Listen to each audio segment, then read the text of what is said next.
My name is Jake. Last summer, I visited Charleston. My family decided to stay at a place called Rose Hall.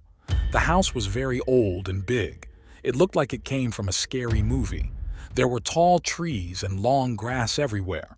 The first night, I could not sleep. The wind was howling and the trees were making creepy noises. Suddenly, I heard footsteps in the hallway. I thought it was my sister, but when I checked, no one was there.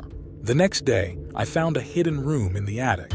It was full of old furniture covered in dust. There was an old mirror that looked like it hadn't been touched in years. When I looked into it, I saw a shadow move behind me. I turned around quickly, but no one was there. That night, I heard whispers. They sounded like a woman crying. The sound was coming from the basement.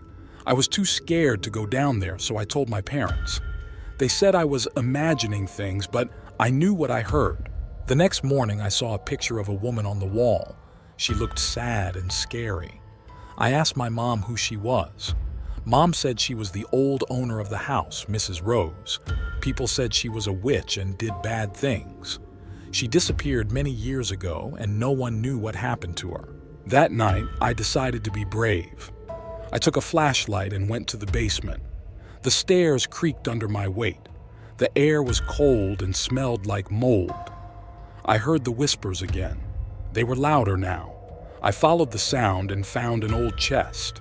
Inside the chest, I found old letters and a diary. The diary belonged to Mrs. Rose. It talked about her life and how she was accused of being a witch.